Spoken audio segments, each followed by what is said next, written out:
Eventos finais, capítulo 8. As cidades. Os primeiros construtores de cidades. Recebendo a maldição de Deus, Caim se retirou da casa do pai. Escolheu a princípio para si a ocupação de cultivador do solo, e então fundou uma cidade, chamando-a pelo nome de seu filho mais velho. Saíra da presença do Senhor, rejeitara a promessa do Éden restaurado, a fim de buscar suas posses e gozos na terra sob a maldição do pecado, ficando assim à frente daquela grande classe de homens que adoram o Deus deste mundo. Durante algum tempo, os descendentes de Noé continuaram a habitar entre as montanhas onde a arca repousara. Aumentando seu número, a apostasia logo determinou a divisão. Aqueles que desejavam esquecer-se de seu Criador e lançar de si as restrições de sua lei, sentiam um incômodo constante pelo ensino e exemplos de seus companheiros tementes a Deus. E depois de algum tempo, resolveram separar-se dos adoradores de Deus. Conseguintemente, viajaram para a planície de Sinear, nas margens do rio Eufrates. Ali resolveram edificar uma cidade, e nela uma torre de altura tão estupenda que havia de torná-la uma maravilha do mundo. As cidades são viveiros de vícios. A prossecução de prazeres e divertimentos centraliza-se nas cidades. Muitos pais que escolhem um lar na cidade para os filhos, pensando dar-lhes maiores vantagens, são desapontados, mas demasiado tarde se arrependem de seu terrível erro. As cidades de nosso tempo tornam-se depressa como Sodoma e Gomorra. Os muitos feriados animam a ociosidade. Os divertimentos excitantes, o teatro, corridas de cavalo, jogos, as bebidas alcoólicas, banquetes e orgias excitam ao extremo todas as paixões. A juventude é arrastada pela corrente popular. Foi-me revelado que as cidades se encherão de confusão, violência e crime, e que estas coisas aumentarão até ao fim da história da terra. Em todo o mundo as cidades se estão tornando viveiros de vícios. Por toda parte se vê e ouve o que é mau, e encontram-se estimulantes à sensualidade e ao desregramento. Juízos que sobrevêm às cidades. Terríveis abalos sobrevirão à terra, e os suntuosos palácios erigidos à custa de enormes despesas certamente se transformarão em montões de ruínas. Quando é retirada a mão de Deus que restringe, o destruidor começa sua obra. Então ocorrerão as maiores calamidades em nossas cidades. O Senhor faz advertências aos habitantes da terra, como no incêndio de Chicago e nos de Melbourne, Londres e da cidade de Nova York. O fim está perto, e cada cidade será transtornada de todos os modos. Haverá confusão em todas as cidades. Tudo que puder ser abalado há de ser abalado, e não sabemos o que virá em seguida. Os juízos serão de acordo com a iniquidade das pessoas e luz da verdade que elas tiveram. Quem dera que o povo de Deus tivesse uma ideia da impendente destruição de milhares de cidades, agora quase dominadas pela idolatria. Está próximo o tempo em que grandes cidades serão destruídas, e todos devem ser advertidos destes juízos vindouros. Edifícios à prova de catástrofes se transformarão em cinzas. Vi as mais dispendiosas estruturas de edifícios erigidos e que se acreditava serem à prova de fogo.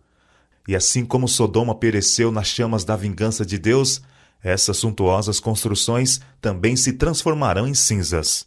Os lisonjeiros monumentos da grandeza de homens serão reduzidos a pó, mesmo antes que sobrevenha ao mundo a última grande destruição.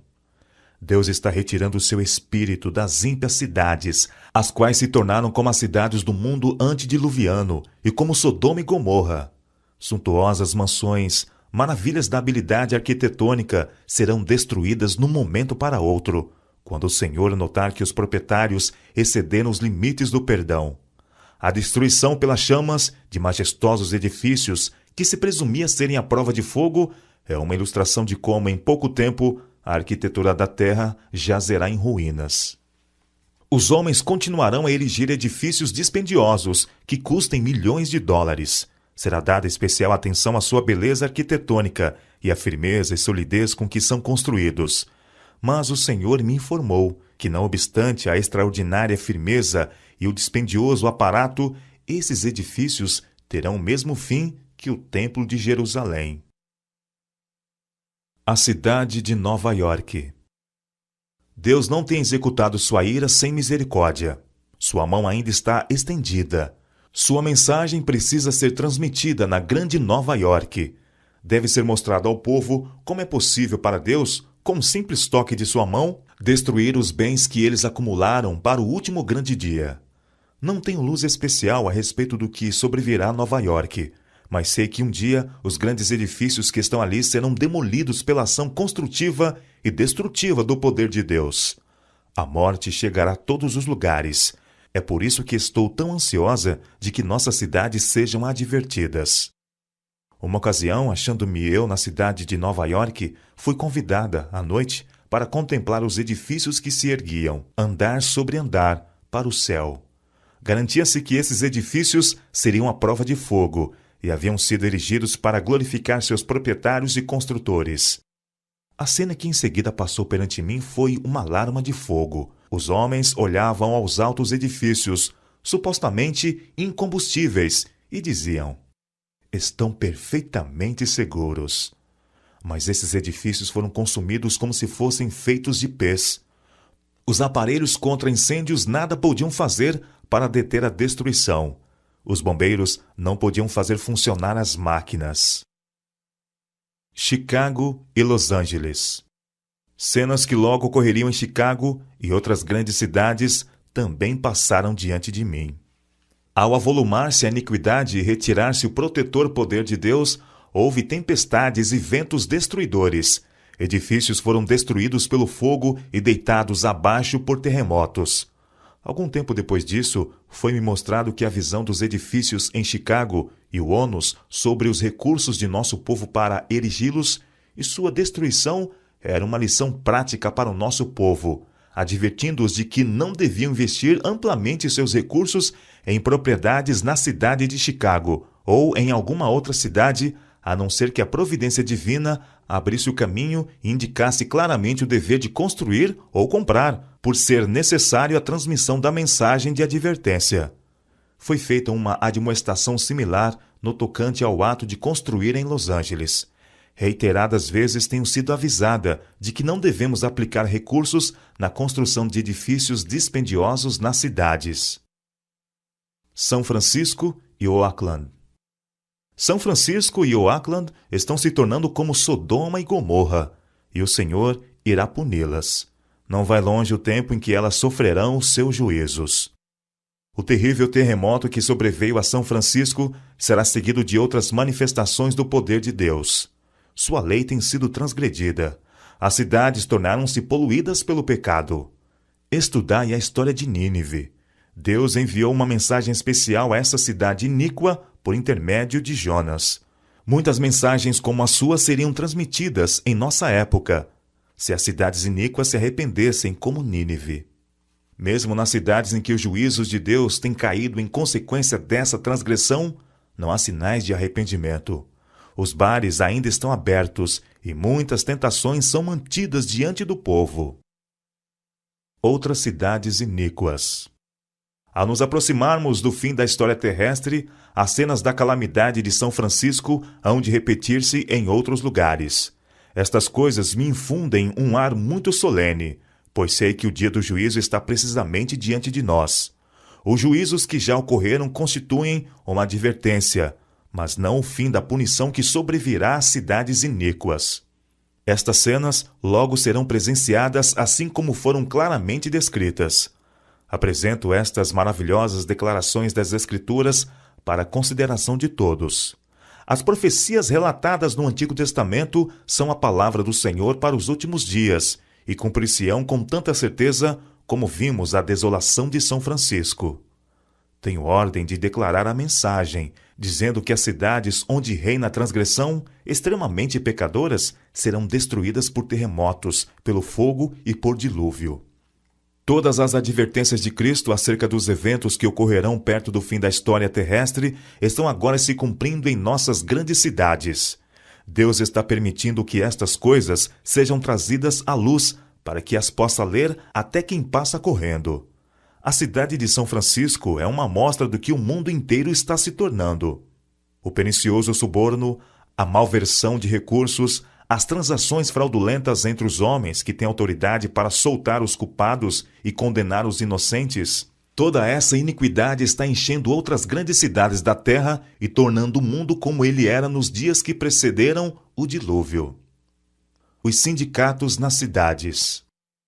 Satanás está ativamente em operação em nossas cidades populosas.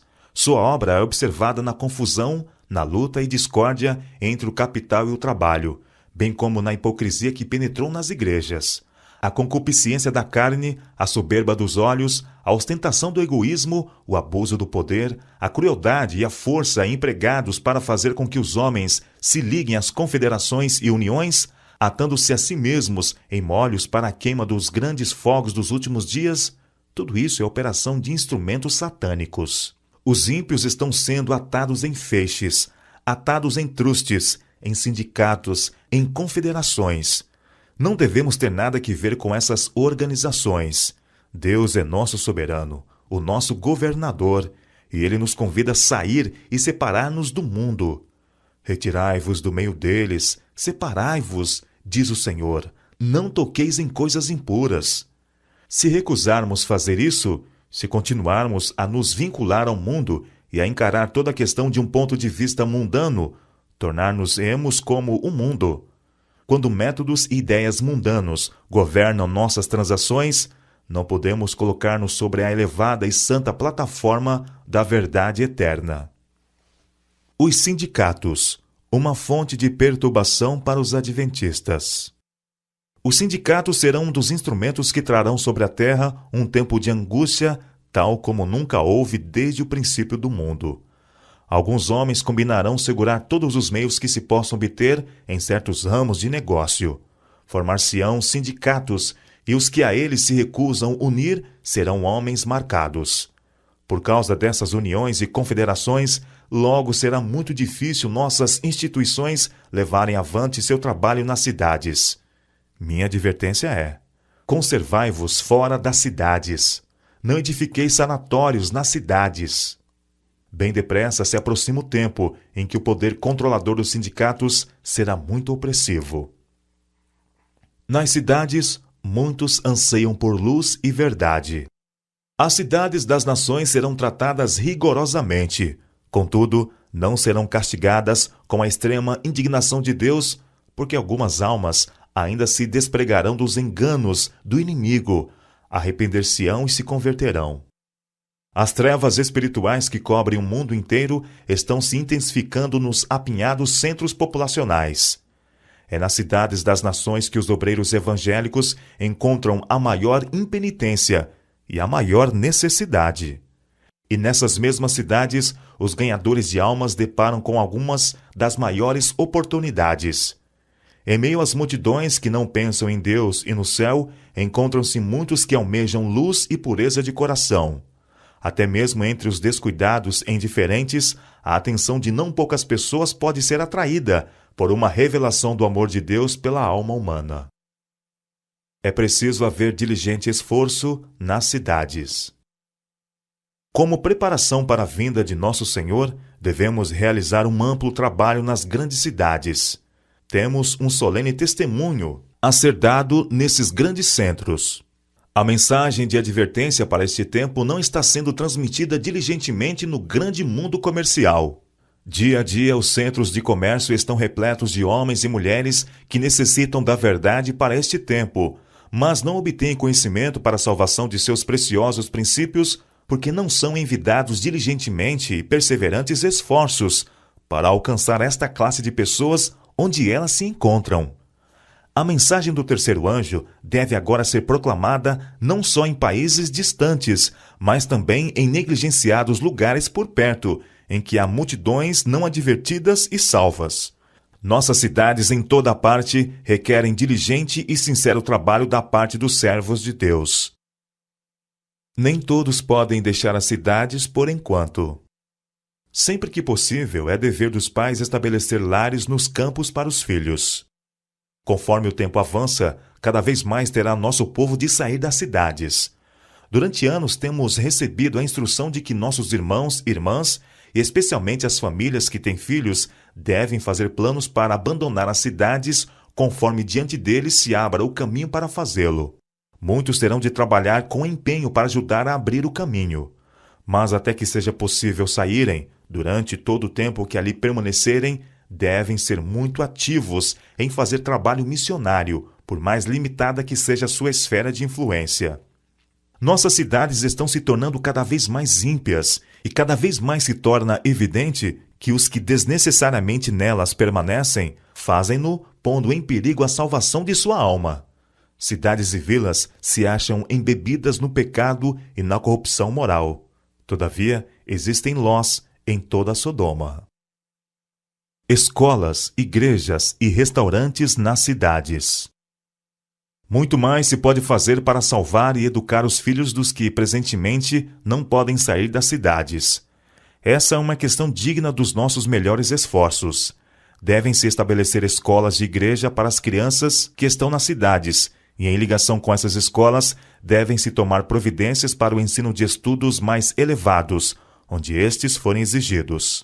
Nossos restaurantes devem estar nas cidades, pois de outra maneira os obreiros desses restaurantes não poderiam alcançar o povo e ensinar-lhe os princípios do viver sadio. Repetidamente nos vem o Senhor instruindo que devemos fazer o trabalho nas cidades partindo de centros da periferia. Nessas cidades devemos ter casas de culto, como memoriais de Deus, mas as instituições para a publicação de nossa literatura, para a cura dos enfermos e para o preparo de obreiros devem ser estabelecidas fora das cidades. É especialmente importante que nossos jovens sejam protegidos das tentações da vida citadina. Não são aconselhadas mudanças precipitadas. Cada qual tome tempo para considerar cuidadosamente e não ser como o homem da parábola que começou a edificar e não pôde terminar. Nenhuma mudança se deve fazer sem que tal passo e tudo o que ele implica sejam cuidadosamente considerados. Tudo pesado. Pode haver indivíduos que agem precipitadamente e entram em algum negócio de que nada sabem. Deus não exige tal coisa. Nada se faça de maneira desordenada, para que não haja grande perda ou sacrifício de propriedade, devido a discursos ardentes e impulsivos que despertam um entusiasmo que não é segundo a vontade de Deus, para que por falta de equilibrada moderação e devida contemplação e de sadios princípios e propósitos, uma vitória que necessitava ser ganha se transforme em derrota. O sinal de fuga das cidades. Não vem muito distante o tempo em que, como os antigos discípulos, seremos forçados a buscar refúgio em lugares desolados e solitários. Como o cerco de Jerusalém pelos exércitos romanos era o sinal de fuga para os cristãos judeus, assim, o arrogar-se nossa nação o poder no decreto que torna obrigatório o dia de repouso papal será uma advertência para nós. Será então tempo de deixar as grandes cidades, passo preparatório ao sair das menores para os lares retirados em lugares solitários entre as montanhas. Alguns justos ainda estarão nas cidades, depois que for aprovado o decreto de morte. No tempo de angústia, fugimos todos das cidades e vilas, mas fomos perseguidos pelos ímpios, os quais entraram nas casas dos santos com a espada. Ao deixarem os santos as cidades e vilas, eram perseguidos pelos ímpios que os procuravam matar. Mas as espadas que se levantavam para matar o povo de Deus quebravam-se e caíam tão impotentes como uma palha. Anjos de Deus escudavam os santos. Posto que um decreto geral haja fixado um tempo em que os observadores dos mandamentos poderão ser mortos, seus inimigos, em alguns casos, se antecipam ao decreto e, antes do tempo especificado, se esforçam por tirar-lhes a vida. Mas ninguém pode passar através dos poderosos guardas estacionados em redor de toda a alma fiel. Alguns são assaltados ao fugirem das cidades e vilas, mas as espadas contra eles levantadas se quebram e caem tão impotentes como a palha. Outros são defendidos por anjos sob a forma de guerreiros.